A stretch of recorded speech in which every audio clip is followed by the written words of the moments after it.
एक बार शंकर जी ने और पार्वती मैया ने कहा कि प्रभु ये भीड़ कहां जा रही है, इतने लोग लाखों नहीं करोड़ों।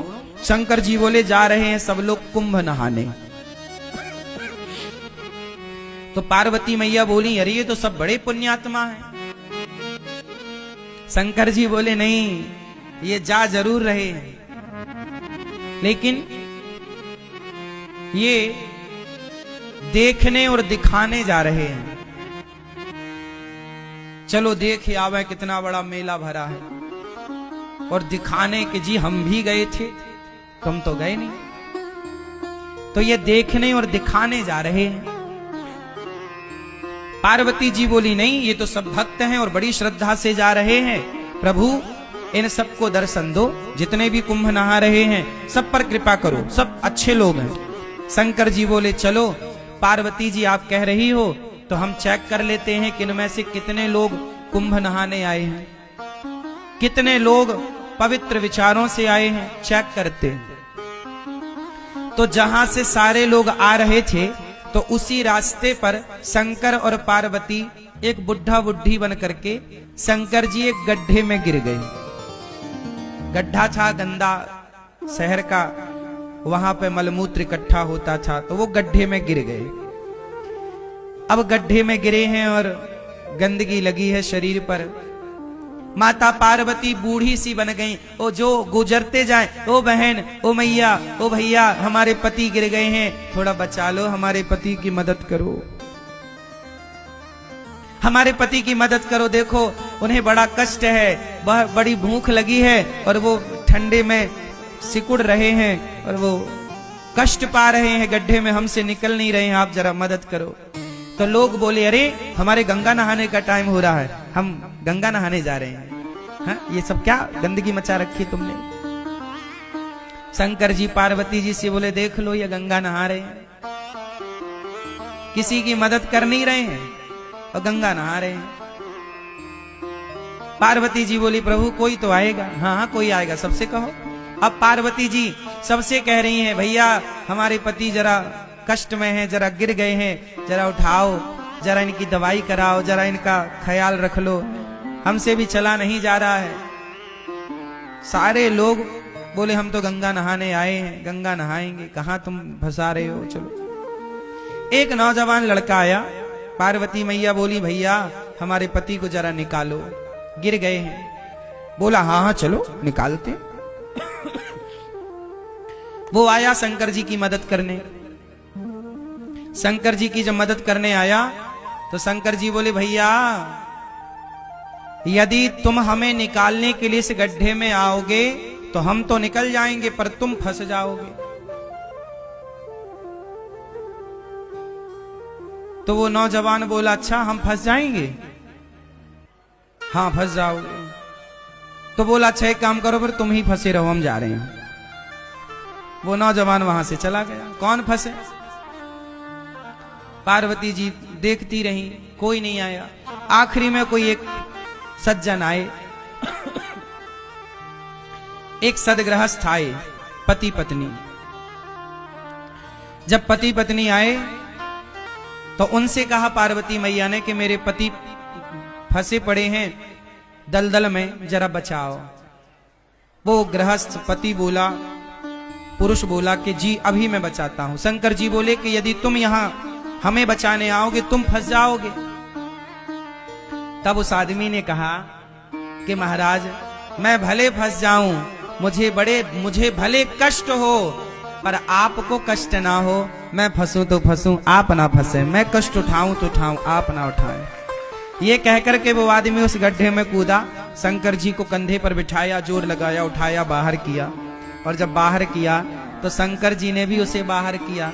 और जब बाहर किया तो भगवान शिव ने पार्वती जी से कहा देखो इस पूरे कुंभ में केवल ये आदमी कुंभ नहाने आया है, ये परिवार कुंभ नहाने आया। हम लोग किसी की मदद नहीं कर रहे हैं, किसी की हेल्प नहीं कर रहे हैं। किसी की मदद करना यही तो सबसे बड़ा स्नान है।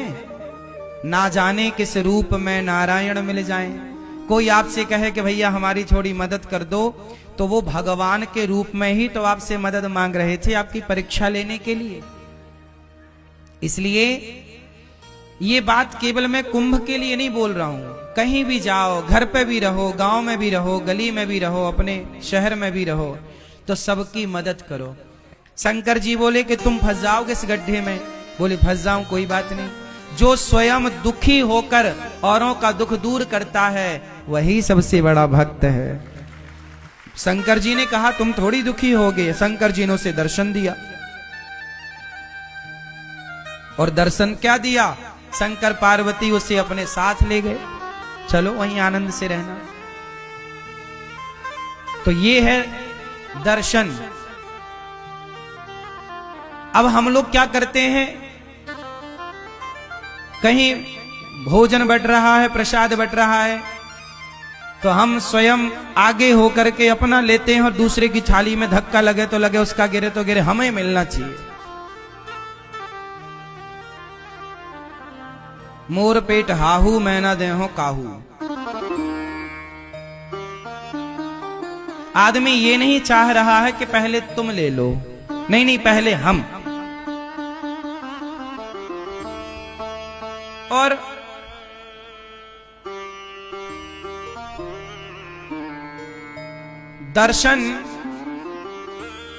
दर्शन का मतलब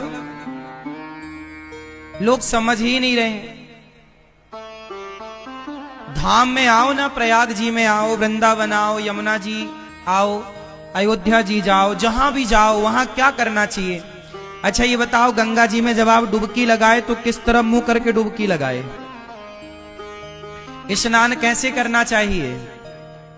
सुनो, स्नान करने की भी एक विधा है। तीर्थों में स्नान कैसे करना चाहिए? सुनो, सबसे पहले गंगा जी जाओ, तो जाओ कैसे पहले ये समझो। अपने कमरे में ही फ्रेश होकर के आधा स्नान अपने कमरे में कर लो। फ्रेश हो जाओ, थोड़ा आधा स्नान कर लो, क्योंकि गंगा अपने आप में एक मंदिर है। गंगा अपने आप में कौन है? मंदिर। तो मंदिर में हम बिना नहाए जाते हैं कि नहा कर? तो गंगा जी जाने के पहले अपने कमरे में मलमूत्र से निवृत्त होकर के मंजन ब्रश कर लो कमरे में, यहीं पर जो व्यवस्थाएं हैं तंबू में, और स्नान कर लो आधा, क्योंकि शौच करने के बाद नहाना चाहिए। तो कमरे में आधा नहा लो। जो कपड़े पहनकर शौच करो वो कपड़े गीले करना चाहिए, वही कपड़े पहनकर नहीं। तो शौच करने के बाद नहा लो आधा, फिर नहा करके आप फिर गंगा जी जाओ, नहा करके आधा नहा लो, फिर गंगा जी जाओ पवित्र हो करके, फिर वहां जाके सबसे पहले गंगा मैया को प्रणाम करना चाहिए। जाके ये नहीं सीधे पांव डाल दे, नहीं, सबसे पहले गंगा जी के पास बैठ के हाथ से गंगा मैया का पहले तो मस्तक झुकाकर गंगा मैया को प्रणाम करो, फिर हाथों से थोड़ा जल उठाकर सबसे पहले अपने मस्तक पर डालो। कहां डालो? अपने मस्तक पर जल डालो। हे गंगा मैया हमारे माथे पर विराजिए।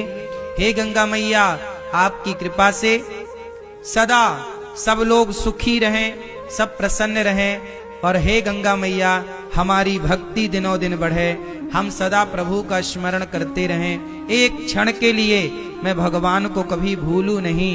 हे गंगा मैया मैं भगवान को कभी भूलूं नहीं। हे नाथ मैं आपको कभी भूलूं नहीं। हे गंगा मैया आखिरी सांस तक मैं आपका दर्शन करने आती रहूं, अपने पांव से चलकर अपनी आंखों से आपको देखती रहूं, और आपकी कृपा से आपका दर्श परस करते, भगवान का नाम सुनते सुनते, भगवान की कथा सुनते सुनते मेरे प्राण जाए मैया, यही वरदान दो। आपका नाम जपते जपते, भगवान का गुणगान गाते गाते प्राण जाएं। और ये जो बाल बच्चे हैं, बाल गोपाल हैं, बच्चे हैं, ये भी बड़े होकर सदा आपके प्रति श्रद्धा का भाव रखें, ये भी आपके प्रति प्रेम रखें।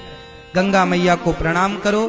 प्रणाम करके फिर जिस तरफ से गंगा जी की धार आ रही है, किस तरफ से? जिस तरफ से गंगा जी की धार, जिस तरफ से गंगा जी की धारा आ रही है उस तरफ मुंह करना चाहिए।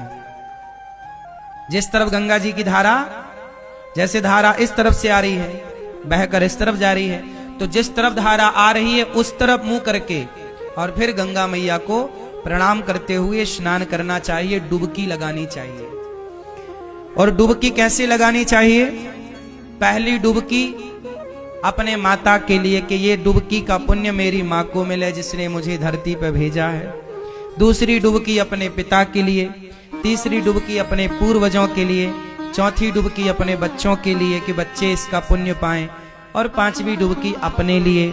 और ये दास अनिरुद्ध तो जब गंगा जी नहाने जाते हैं ना, तो हम केवल माता पिता और पूर्वजों की नहीं, कथा सुनने जितने भक्त आते हैं, जितने शिष्य हैं, जितने भक्त सुनते हैं कथा, हम सबके नाम की डुबकी लगा लेते हैं। प्रभु ये हमारे सभी भक्तों को इस पुण्य का लाभ मिले, और गंगा मैया जो नहीं आ पाए उन भक्तों की भी एक डुबकी ये दास अनिरुद्ध लगा लेता है कि जो भक्त गौरी गोपाल से जुड़े, जो रामानुज परिवार से जुड़े हैं, जो श्री संप्रदाय से जुड़े हैं, जो जाने अनजाने में टीवी पर भी भागवत सुन लेते हैं, यूट्यूब पर भी भागवत सुनते हैं, जो गौरी गोपाल भगवान के प्रति थोड़ी सी भी आस्था रखते हैं, उन सबके लिए ये दास अनिरुद्ध डुबकी लगाता है।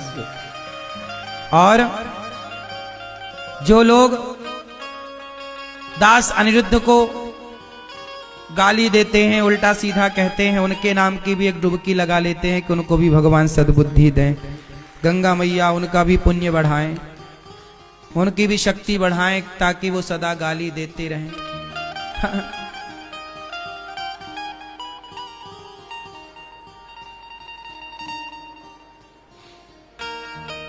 क्योंकि बैलेंस बना के चलना चाहिए ना। यदि आपको अच्छा कहने वाले लोग हैं तो आपको बुरा कहने वाले लोग भी होंगे, इसलिए आप लोग घबरा जाते हैं कि मुझे बुरा कह दिया। लेकिन ये दास अनिरुद्ध उन बुरा कहने वाले लोगों के नाम की भी गंगा जी में एक डुबकी मार लेता है कि भैया उनका भी भला हो। वो बुरा सोचें, हम बुरा क्यों सोचें? यदि आपने बुरा सोचा हमारे लिए और हमने भी आपके लिए बुरा सोचा, तो फिर आप में और हम में अंतर क्या रह जाएगा? आप कितना भी बुरा सोचिए हमारे लिए, पर हम कदापि कभी बुरा नहीं सोचेंगे किसी के लिए। आप सोच रहे हैं वो आपके संस्कार हैं, जो हम सोचेंगे वो हमारे संस्कारों का परिचय होगा। हम क्यों पाप ला दें? आप दीजिए गालियां, हम थोड़ी देंगे। आप अपना स्वभाव का परिचय दे रहे हैं, हम अपने स्वभाव का परिचय दे रहे हैं। जो व्यक्ति स्वप्न में भी, सपने में भी किसी का बुरा नहीं सोचता ना मेरी माँ, तुम दिल के साफ बनो बस यहां से। जिस दिन तुम यहां से सच्चे हो जाओगे ना, दुनिया साथ दे ना दे, भगवान साथ देते हैं मेरी माँ। दुनिया के साथ की जरूरत भी नहीं पड़ती, यहां से अच्छे रहना हृदय से। और भगवान को यहीं की सुंदरता दिखती भी है। निर्मल मन जन सो मोहि पावा, मोहि कपट छल छिद्र न भावा। भगवान कहाँ की सुंदरता देखते हैं? मन की। इसलिए कहता हूं, तन को धोया मगर मन को धोया नहीं, बाद गंगा नहाने से क्या फायदा। सबकी मदद करो। कुंभ नहाने आए, पर शंकर जी ने परीक्षा ली तो कोई एक ही नजर आया कि ये नहाने आया। जो सबकी मदद करता है वो व्यक्ति वही कुंभ नहाने का फल पा रहा है।